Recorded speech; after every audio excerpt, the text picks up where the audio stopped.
ஃப்ளோரில் இந்த மாதிரி படுத்துட்டு காலை தூக்கி வாலில் வச்சுட்டு move the foot up and down பண்ணீங்க அப்படின்னா காலில் இருக்கிற ஸ்வெல்லிங் நல்லா குறையும். அங்கே இருக்க வெயின்ஸ் வேலை செய்கிறது ரொம்ப எளிமையாக. இதே விஷயத்த பெட்டில் படுத்துட்டு காலை ஒரு தலைகாணிக்கு மேலே வச்சுட்டு பாதத்தை மேலே கீழே மூவ் பண்ணீங்க அப்படின்னா ஸ்வெல்லிங்கும் குறையும், சர்க்குலேஷனும் இம்ப்ரூவ் ஆகும். இதே விஷயத்த குதிகாலை தூக்கி பாதத்தை மேலே தூக்குறது மூலிமா கால் மசில் ஸ்ட்ரென்தன் ஆகும், ஸ்வெல்லிங்கும் ரெடியூஸ் ஆகும், சர்க்குலேஷனும் இம்ப்ரூவ் ஆகும். அதே விஷயத்த படுத்துட்டு காலை ரெண்டும் நேராக வச்சுட்டு முட்டி மடக்காம காலை தூக்கி பாதத்தை மூவ் பண்ணீங்க அப்படின்னா கால் மசில் ஸ்ட்ரென்தனும் ஆகும், சர்க்குலேஷனும் இம்ப்ரூவ் ஆகும், ஸ்வெல்லிங்கும் குறையும். விஷயத்த நீங்க உக்காந்துட்டு பாதத்தை நல்லா குதிகால தூக்கி விட்டாலும் முன்னாடி இருக்க விரல்களை நல்லா தூக்கி விட்டாலும் சர்க்குலேஷன் இம்ப்ரூவ் ஆகிடும், ஸ்வெல்லிங் குறையும். நல்லா பிரிஸ்கா பண்ணுங்க.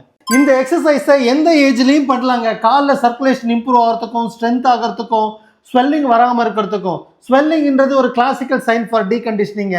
உங்கள் மசிலோட டோனும் ரத்த ஓட்டமும் சரியா இருக்கா இல்லையான்னு கண்டுபிடிக்கிறதுக்கு. வீக்கத்தோட வாழாதீங்க. Just for the information, doctor Ram physio.